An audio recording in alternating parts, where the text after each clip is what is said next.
एक auto driver Lakhan अपनी auto लेकर शहर की तरफ सवारी लाने जा रहा था।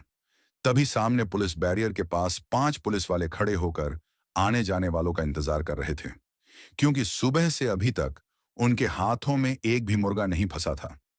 तभी ड्राइवर लखन ऑटो को जैसे ही सामने ले जाता है, तो उसके ऑटो को 5 पुलिस वाले रोक लेते हैं और उनमें से एक बड़े मूंछों वाला पुलिस कांस्टेबल चिल्लाते हुए ड्राइवर लखन का शर्ट पकड़कर ऑटो से बाहर खींचता है और कहता है, चल 5,000 रुपया निकाल, क्योंकि तुमने ट्रैफिक नियमों का उल्लंघन किया है।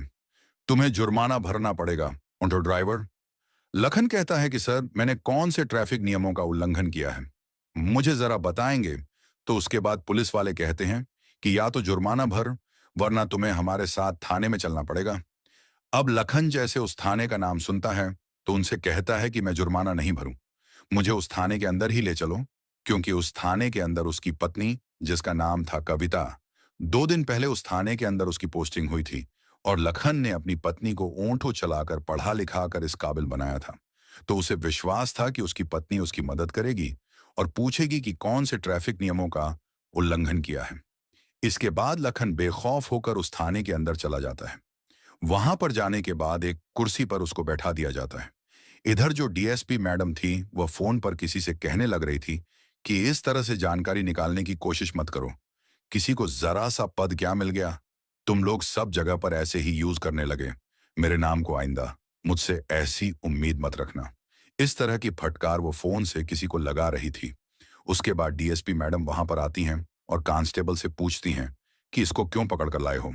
उसके बाद कांस्टेबल बताता है कि इसने ट्रैफिक नियमों का उल्लंघन किया है और यह जुर्माना देने से मना कर रहा है। अब इसके बाद लखन आशा भरी निगाहों से अपनी पत्नी की तरफ मुस्कुराकर देख रहा था, लेकिन तभी उसकी पत्नी कहती है कि अगर यह जुर्माना नहीं दे रहा है, तो इसका ऑटो जब्त कर लो, इसको यहां से भगा दो।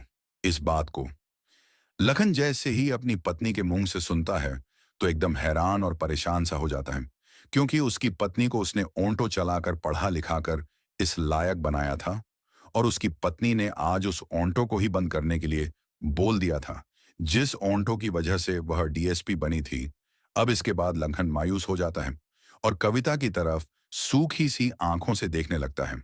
उसके बाद उसकी पत्नी हवलदार से कहती है कि जल्द से जल्द इसे यहां से निकालो और इसके ओंठों को जब्त कर लो, कल आकर यह कोर्ट से छुड़ा लेगा। अब लखन इसके बाद उस थाने से भारी कदमों के साथ, उसकी आंखों में आंसू थे, चेहरे पर मायूसी थी, धीरे धीरे चलकर अपने घर की तरफ जाने लगता है। वह रास्ते में सोचता हुआ जाता है कि जिस दिन कविता को मैंने पढ़ाना लिखा चालू किया था, तो उस दिन तो ये बड़ा कहा करती थी कि इतने में किसी अच्छी सी पोस्ट को हासिल ना करूं, उतने दिन ही तो मेहनत कर लो, उसके बाद तुम्हें मेहनत करने की कोई जरूरत नहीं है। अब भारी कदमों के साथ इन सभी बातों के बारे में सोचता हुआ अपने घर पहुंचता है और वहां जाकर अपनी मां को पूरी बात के बारे में बताता है। वह कहता है कि मां, कविता तो इतना बदल गई है कि उसने मुझे पहचानने तक से इनकार कर दिया और मेरा ऑटो भी जब्त कर लिया, जिस ऑटो को चलाकर मैंने उसे डीएसपी बनाया था। अब इस बात को जैसे उसकी मां सुनती है, तो कहती है कि बेटा, तुम्हें वह दिन तो याद होगा जब कविता की शादी तुम्हारे साथ हुई थी और उसके तीसरे चौथे दिन ही इसने बोल दिया था कि तुम लोगों ने हामी भरी है, मुझे पढ़ाने लिखाने की और मेरी पढ़ाई लिखाई का खर्चा तुम्हें उठाना पड़ेगा। उस टाइम पर परिवार की हालत ठीक नहीं थी, लेकिन उस समय भी इसने जबरदस्ती हमसे की थी पढ़ने लिखने के लिए। अब इस बात को सोचकर दोनों माँ बेटे काफी ज्यादा परेशान होते हैं। इधर जो लखन का बेटा था, वह अपनी दादी के साथ ज्यादा खेला करता, क्योंकि उसकी मां को पढ़ाई लिखाई से फुर्सत ही नहीं थी और इसी वजह से वह दादी को सबसे ज्यादा लाड किया करता था। वहीं पर उसके साथ खेला कूदा करता और उसी के साथ ज्यादातर रात को सोया करता। जो कविता थी, वह सरकारी क्वार्टर में वहीं पर रहा करती थी, जहां पर उसका ऑफिस था, क्योंकि ऑफिस से घर की दूरी काफी ज्यादा थी और उसे वहां पर क्वार्टर मिल हुआ था, तो वह उसी क्वार्टर के अंदर रहा करती थी। अब दूसरा दिन होता है।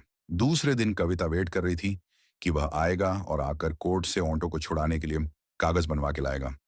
उसके बाद कविता इंतजार करती रहती है, लेकिन जो लखन है वह वहां पर अपने ऑटो को छुड़वाने के लिए नहीं आता है।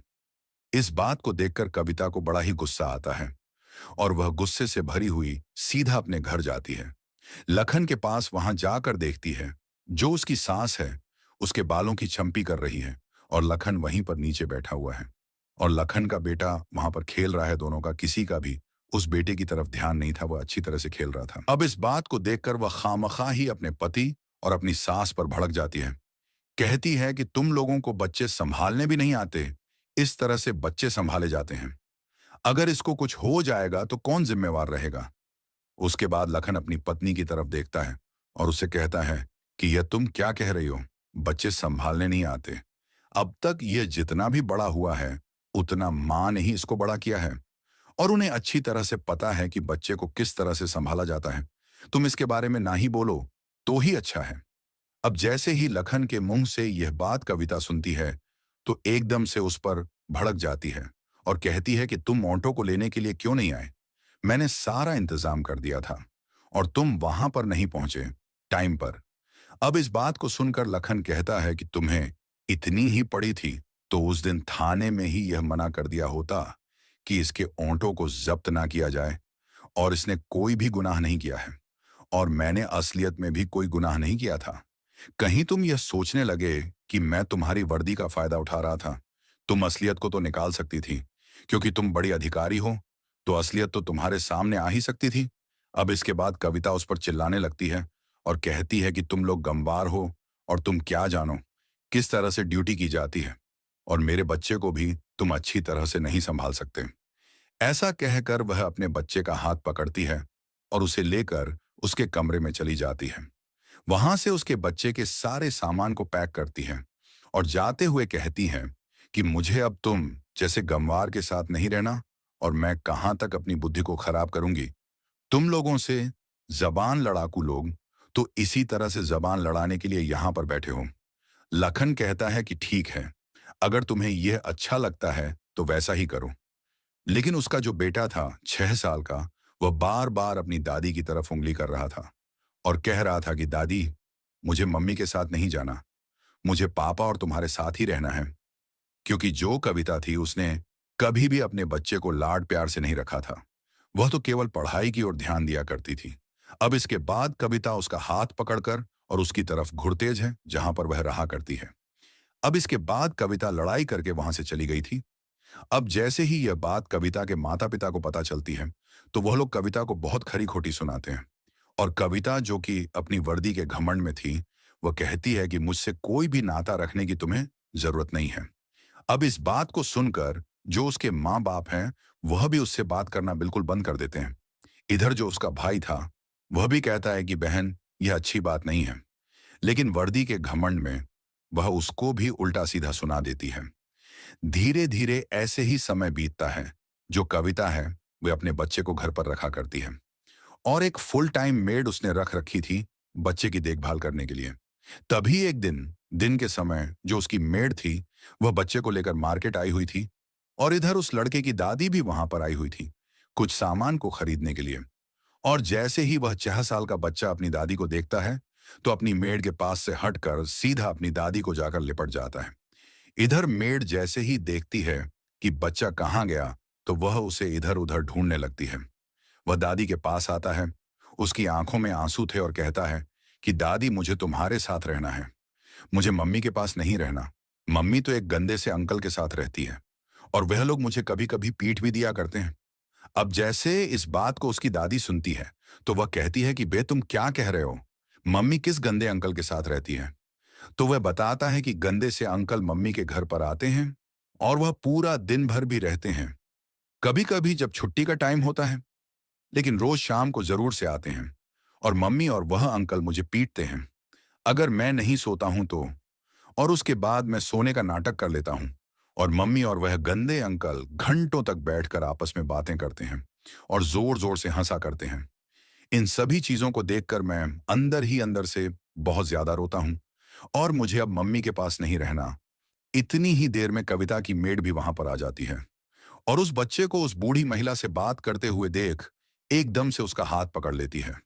वह मेड उसे खींचने लगती है, लेकिन वह कहता है कि मुझे मम्मी के पास नहीं रहना, मुझे दादी और पापा के पास रहना है। उसके बाद दादी उस मेड से कहती है कि कोई बात नहीं, तू ऐसा कर, जो भी सामान तुझे खरीदना है वह खरीद ले, इतनी देर में इसी के साथ बैठी हुई हूं। अब इसके बाद दादी का भी बहुत ज्यादा मन था कि वह अपने पोते को अपने साथ ले जाए, लेकिन वह मजबूर थी क्योंकि उस मेड ने उससे कहा था कि मेरी मालकिन ने मुझे सख्त हिदायत दी है कि यह बच्चा उनके पास नहीं जाना चाहिए। अब इस बात को सुनकर वह अपने पोते को समझाती है, कहती है कि बेटा कोई बात नहीं, तुझे अभी अपनी मम्मी के पास ही रहना पड़ेगा और हम लोग किसी दिन आएंगे और तुझे अपने साथ ले जाएंगे। ऐसा कहकर वह उस लड़के को समझाकर उस मेड के साथ भेज देती है और उसके बाद वह अपने घर आ जाती है। उनके दिमाग में यही बातें चल रही थीं जो उस छोटे से बच्चे ने उन्हें बताई थीं कि उसके बेटे की बहू इस तरह का कृत्य भी कर रही है। अब यह बात आकर वह अपने बेटे को बताना तो नहीं चाहती थी, लेकिन मजबूरन उसे बताना पड़ता है। वह अपने बेटे को पूरी कहानी के बारे में बताती है। कहती हैं कि पोता मिला था और वह ऐसे कह रहा था कि कोई गंदे अंकल है, वह उसे पीटा करते हैं। उसके बाद एक दिन छुट्टी का दिन था और छुट्टी के दिन बिना बताए जो लखन है अपनी माँ के साथ अपनी पत्नी के सरकारी आवास पर पहुंच जाता है। वहां जाने के बाद जैसे ही डोरबेल बजाता है तो अंदर से कविता निकलती है, जो कि अभी नींद में ही थी, और उसने जैसे ही दरवाजा खोला तो एकदम से सकपका जाती है।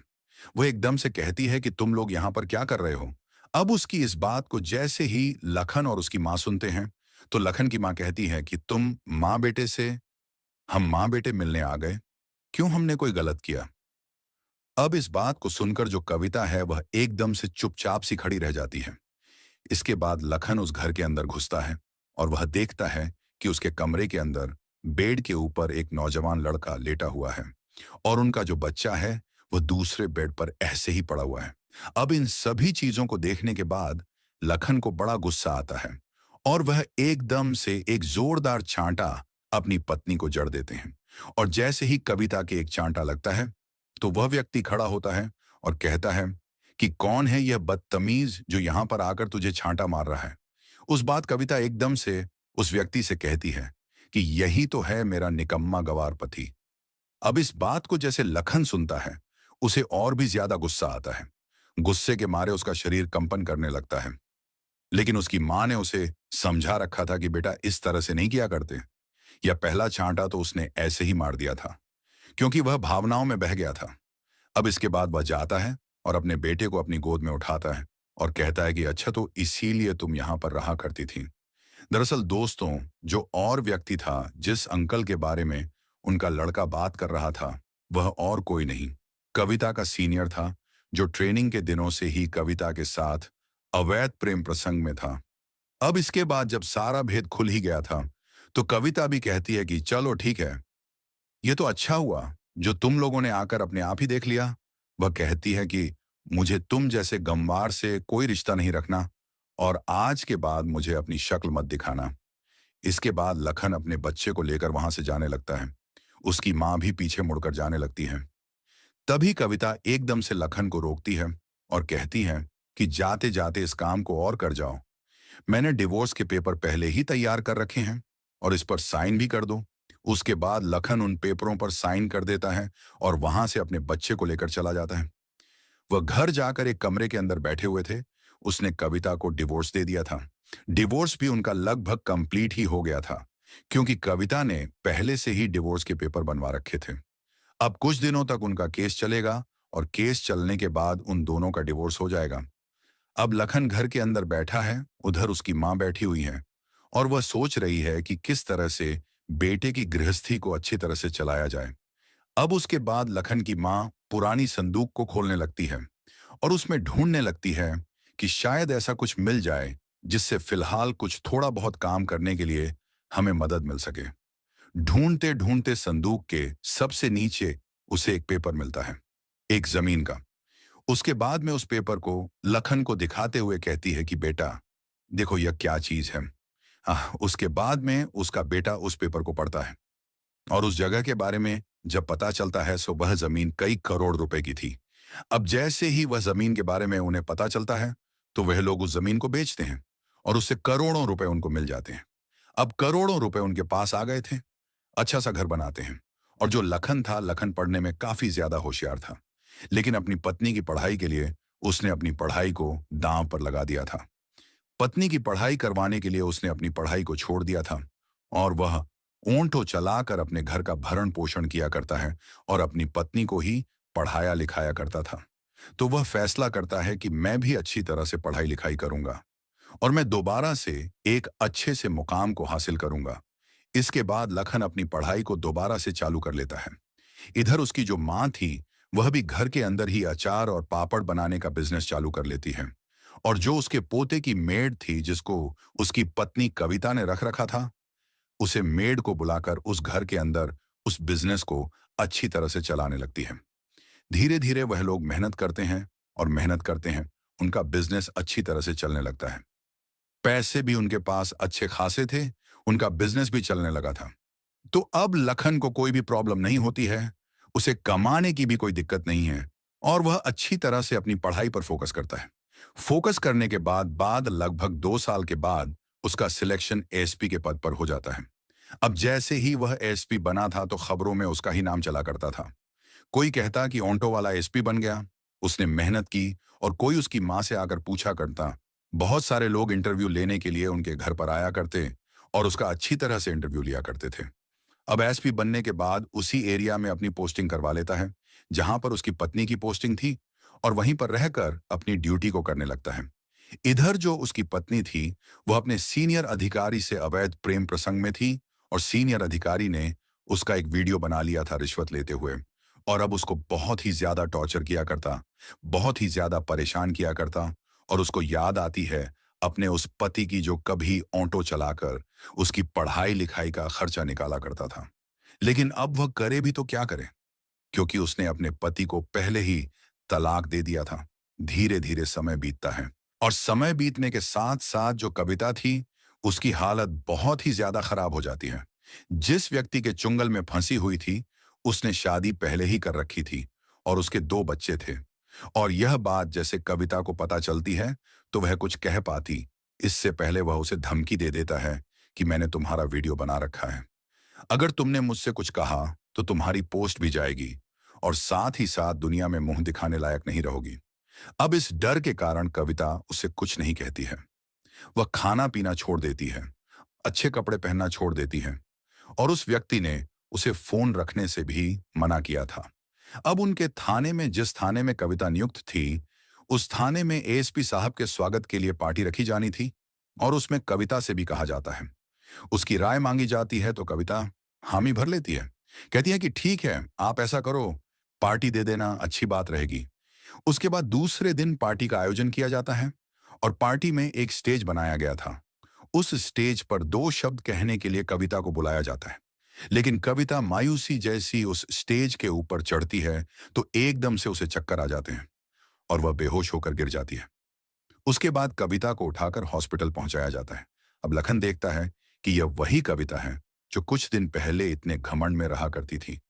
आज उसकी हालत बहुत ज्यादा खराब हो गई थी, क्योंकि दोस्तों वह सूख कर तिनका हो गई थी और ना ही वह अच्छी तरह से खाया करती और दिन रात उसे उसी वीडियो की चिंता सताई करती थी, क्योंकि वह पैसों के चक्कर में इधर उधर से रिश्वत लिया करती और उसी के साथी ने उसका वीडियो बना लिया था और बार बार उसे वायरल करने की धमकी दिया करता। अब वह जैसे चाहे उस तरह से उसको रखा करता और इसी तरह से उसके दिन बीत रहे थे। हॉस्पिटल में जाती है। हॉस्पिटल में डॉक्टर साहब कहते हैं कि कमजोरी के कारण इसकी हालत हुई है। अब जब लखन इस बात को सुनता है तो बड़ा ही हैरान होता है। वह सोचने पर मजबूर हो जाता है कि एक डीएसपी को ऐसी क्या कमजोरी हो गई। उसके पास इतने ने पैसे भी नहीं बचते कि वह अच्छी तरह से अपने खाने पीने का ध्यान रख सके। अब इसके बाद एसपी साहब अपने कार्य को करने में लग जाते हैं और धीरे धीरे जो कविता है, वह बार बार सोचा करती कि मैं कभी ना कभी लखन से मिलूंगी और पूरी बात के बारे में उसे बताऊंगी। इसी तरह से कुछ दिन और बीत जाते हैं। एक दिन कविता मार्केट में जा रही थी, तभी उसे उसकी सांस मिलती है और वह एकदम से उसके सामने आकर खड़ी हो जाती है। कहती है कि माँ जी, आप कैसी हो? तभी एकदम उसकी सांस कहती है कि कौन हो बेटी, तुम इस तरह से मुझे माँ जी क्यों कह रही हो?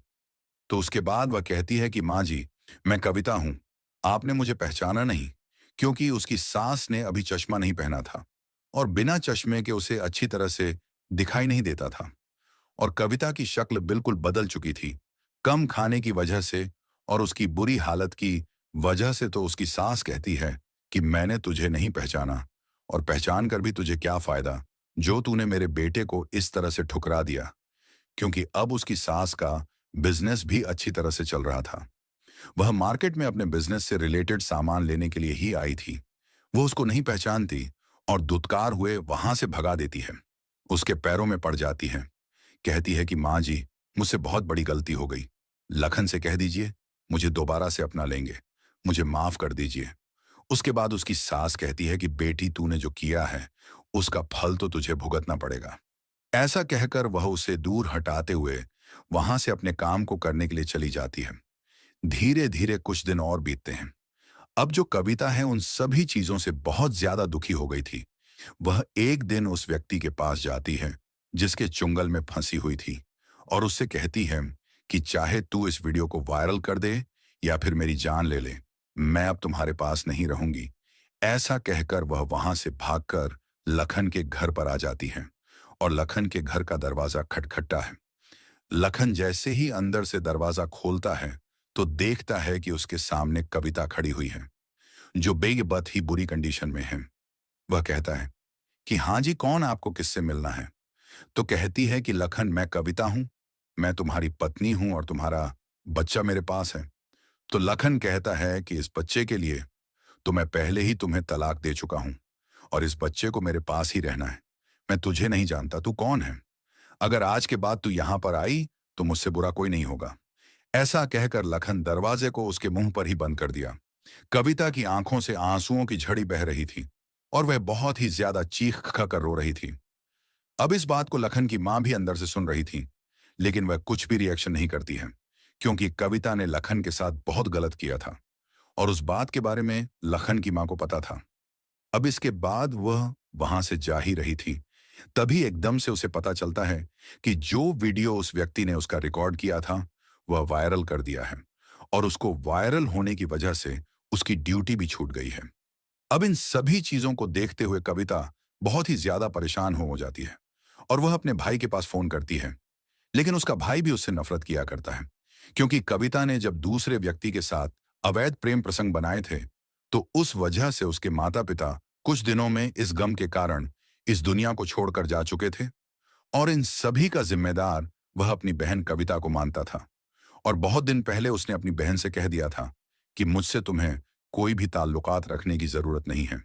आज से तू मेरे लिए मर गई है और मैं तेरे लिए मर गया हूं। इसी वजह से वह भी उसका कोई साथ नहीं देता है।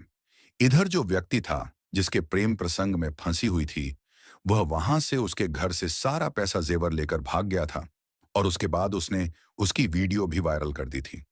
अब वीडियो वायरल हो गई थी, उसकी नौकरी छूट गई थी, तो कविता अब पागलों की तरह इधर उधर घूमने लगती है, और कुछ दिनों के बाद ही उसका स्वास्थ्य खराब होने के कारण उसकी मौत हो जाती है।